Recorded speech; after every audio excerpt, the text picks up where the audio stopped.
Buenos días. Ya estamos en el cerro otra vez para continuar nuestras conversaciones sobre espiritualidad animista, espiritualidad de la tierra. Hoy vamos a hablar de un tema que algunas amigas me han pedido que comente, que es la relación entre la espiritualidad y la infancia, los niños y las niñas con relación a la espiritualidad. Bueno, para quienes no hayan visto antes los videos de este canal, bueno, hay que señalar que por espiritualidad estamos entendiendo la relación personal, la relación directa con lo sagrado, en especial lo sagrado inmanente, lo sagrado de la tierra, lo sagrado tangible, ¿sí? En términos de experiencia. Por supuesto, si hablamos de una experiencia, no podemos hablar de un aprendizaje tal como el que podemos ver en una escuela, aunque obviamente en algunas escuelas se propicia cierto tipo de experiencia, pero si la espiritualidad es, por sobre todas las cosas, una experiencia inmediata de lo sagrado, bueno, la transmisión de este tipo de experiencia se da más por una suerte de impregnación, de contagio, ¿sí? De contacto inmediato, ¿no? Obviamente es más útil, es más eficiente si usted ya tiene este tipo de experiencias y la transmite de esta forma inmediata, de esta forma cotidiana, de esta forma continua a sus hijos, sus hijas, ¿sí? O a los niños, las niñas con quien usted esté en contacto directo. También puede ser una búsqueda familiar, también puede ser algo que se esté construyendo en familia, ¿sí? Claro, como todo lo que tiene que ver con la educación infantil, es importante señalar de entrada que no puede haber compulsión, que no puede haber obligación, ¿sí? Claro, hay ciertas cosas que son obligatorias en la educación infantil y que tiene que ver sobre todo con el establecimiento de ciertos límites, ¿no? De evitar ciertos comportamientos, ciertas actitudes que pueden poner en peligro al niño, a la niña o a otras personas, ¿sí? En ese caso, pues sí, obviamente hay ciertas cosas que son obligatorias en la educación infantil, pero en términos de espiritualidad no podemos hablar de que vamos a obligar al niño o a la niña a tener cierto tipo de experiencia, a tener cierto tipo de actitudes o de conocimientos o de ideas, etcétera, porque el efecto sería justo el opuesto. Si tratamos de obligar a un niño o una niña a tener una vida espiritual, lo más probable es que el niño se rebele en contra de esto y no haya espiritualidad de ningún tipo, por lo menos mientras dura su infancia. Obviamente estamos hablando de niños y niñas más o menos en educación primaria, tal vez adolescentes, ¿sí? En la primera o la preadolescencia, ¿no? Donde ya se puede dialogar, se puede platicar con ellos, con ellas, de algunos temas. Para un bebé, pues obviamente no es necesario, ¿sí? Ahora, aquí es importante tener en cuenta que los niños, sobre todo los más pequeños, y las niñas también, por supuesto, esto es indistinto, para niños, niñas, niñes, es válido para todos y todas, tienen ya su propia relación espiritual con el mundo, ya nacen con esa capacidad, nacen con esa conciencia, con esa disposición a relacionarse de manera inmediata con lo sagrado inmanente. Obviamente ellos no le llaman sagrado, no tienen esta conceptualización, eso es asunto nuestro de los adultos, de las adultas, pero sí hay esta disposición. Lamentablemente en la sociedad occidental toda esta disposición se va perdiendo, porque se supone, en sentido general, hay excepciones por supuesto, pero se supone que la función de los niños y de las niñas es convertirse en adultos lo más rápido posible. Y eso implica perder el contacto con lo sagrado. Luego, cuando crecen en familias religiosas, se les trata de inculcar esta idea de que tienes que portarte bien, tienes que repetir ciertas normas de conducta, aunque no las entiendas, aunque te parezca que son algo que no tiene sentido, las tienes que repetir porque supuestamente hay un Dios del amor que te va a mandar al infierno por toda la eternidad si te portas mal. Y la educación espiritual de los niños y las niñas muchas veces, lamentablemente en Occidente, se reduce a este tipo de adoctrinamiento sádico, que lo único que genera en los niños es miedo, es rechazo, es una sensación de estar en peligro todo el tiempo, de que hay ciertas entidades trascendentales, ciertos viejitos malhumorados flotando en no sé qué nubes, que los van a castigar si se portan mal y que los están vigilando incluso cuando están en el baño, ¿sí? Sobre todo cuando están en el baño. ¿Sí? Entonces, eso por supuesto es una caricatura patológica de lo que sería una espiritualidad saludable, ¿no? Entonces, la pregunta sería, ¿cómo acercamos los niños y las niñas a este tipo de experiencia inmediata de lo sagrado? Bueno, hay varias cositas que podemos hacer y lo mejor es que esto se haga siempre en un ambiente más bien lúdico, más bien informal, más bien relajado, ¿no? Si usted es una persona que participa en ceremonias, que participa en rituales, bueno, pues usted puede llevar a su niño, a su niña, incluso desde bebé, incluso desde el embarazo, ¿no? Es muy común, es sabido que, por ejemplo, con el pueblo Wixárika, acá en México, las mujeres embarazadas consumen peyote y lo consumen en grandes cantidades y eso, por supuesto, pasa al cuerpo del bebé que traen en su vientre y cuando este bebé nace, pues a partir de más o menos los 3 años ya empieza a participar activamente en ceremonias, ya empieza a comer peyote. Pero bueno, como nosotros no formamos parte de este pueblo, pues tenemos que usar otro tipo de abordaje, otro tipo de acercamiento a estas experiencias, sobre todo si queremos transmitirla a los niños y las niñas.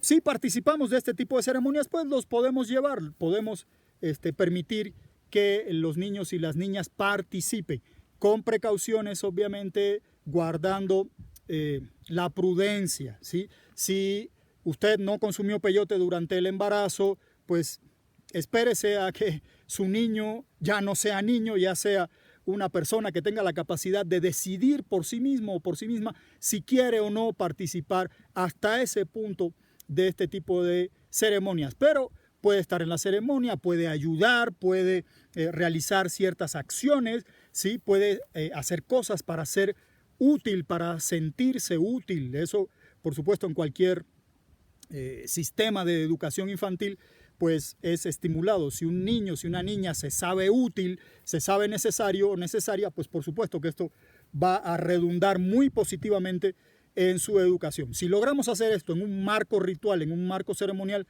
pues mucho mejor. Y estamos además acercando a nuestro niño, a nuestra niña, a este tipo de experiencia espiritual. Ahora, si usted no forma parte de alguno de estos caminos, pero de todas formas quiere que su niño, su niña participe de alguna manera, bueno, hay ciertas cosas que podemos hacer y que son relativamente sencillas. La primera, la más inmediata, que su niño ayude a su niño a que esté en contacto con su propio cuerpo a través de juegos físicos. Eso antiguamente, hasta hace 15, 20 años, era el pan cotidiano de la infancia, pero hoy en Occidente la vida cotidiana de los niños se limita a la pantalla y están ausentes de su propio cuerpo. Incluso pierden el sentido de la realidad, porque la realidad se vuelve esta cosa extraña que pueden ver en la pantalla y por supuesto pierden el contacto con su propia corporalidad. Entonces,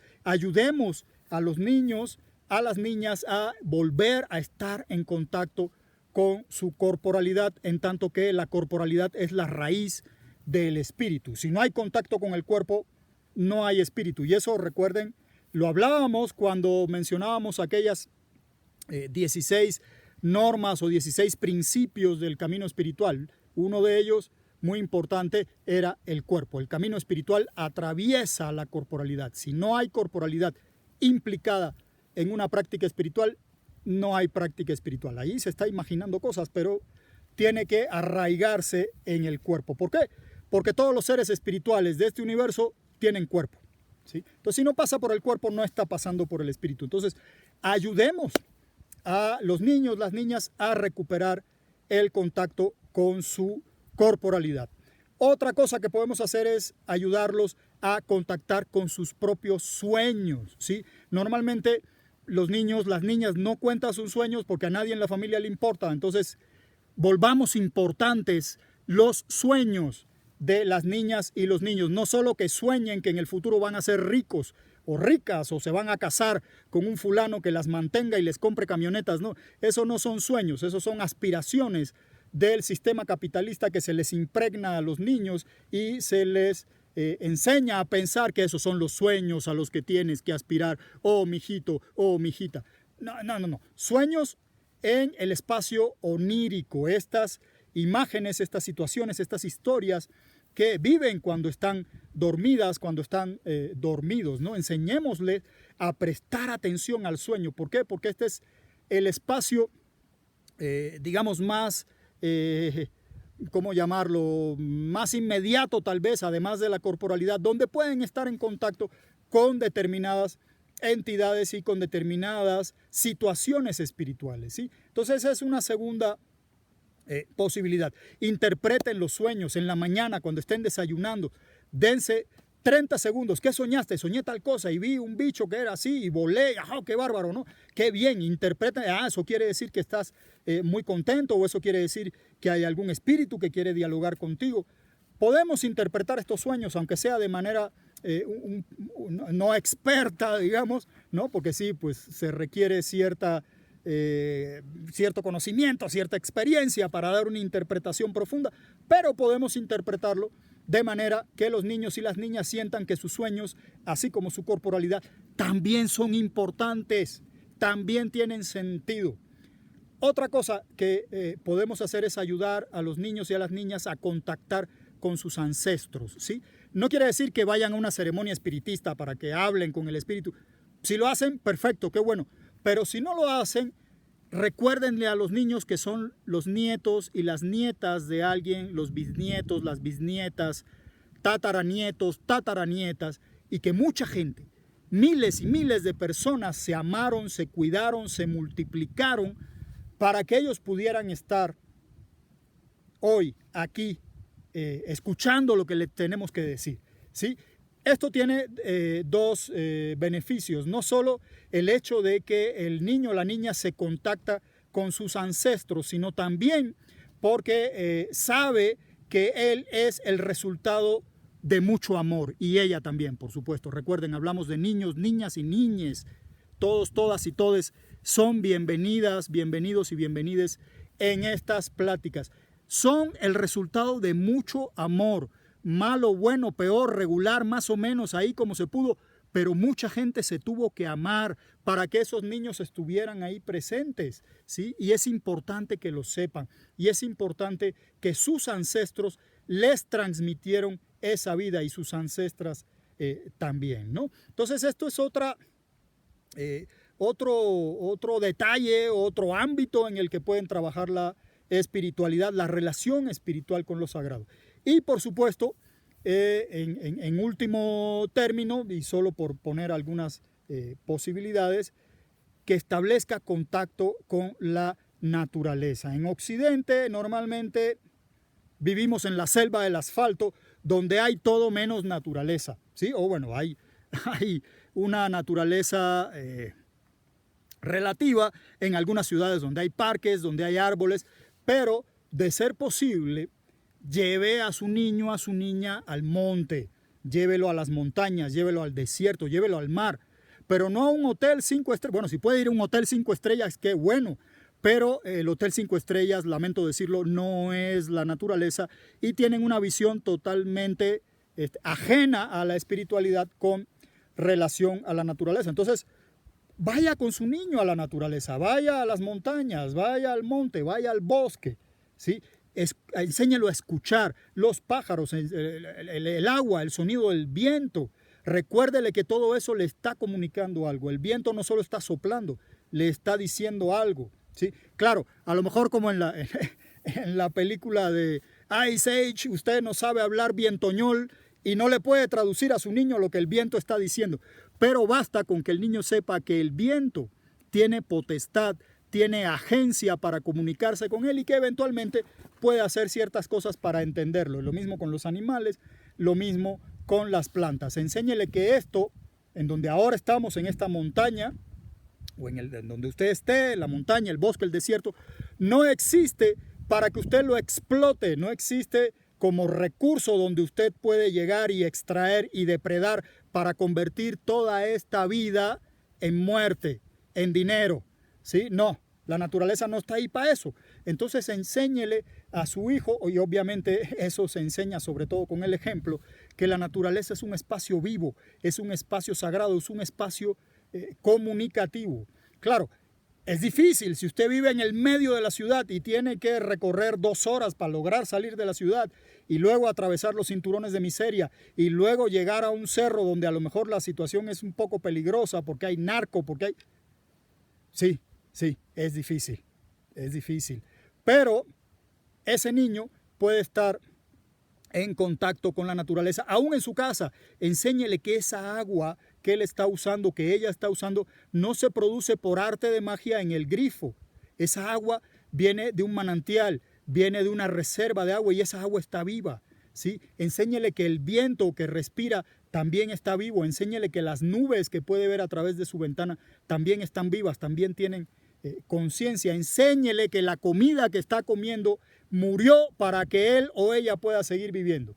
Si usted y su niño se comen un pedazo de pollo, ese pollo en algún momento fue una gallina, fue un ser vivo que caminaba, se alimentaba, se reproducía y murió para que el niño o la niña pudieran seguir viviendo. Se sacrificaron por él, ¿sí? Enséñele que el pollo no crece espontáneamente en el supermercado, sino que fue un ser vivo que murió, ¿sí? Y lo mismo con las verduras y lo mismo con el arroz, con el maíz. Todo esto fueron seres vivos que murieron para que este niño, esta niña, pudiera seguir viviendo. Entonces, si el niño se vuelve consciente de todas estas relaciones y de cómo cada grano de comida que consume tiene una connotación sagrada, pues estará estableciendo relaciones espirituales a pesar de estar en un departamento en medio de una metrópoli, ¿sí?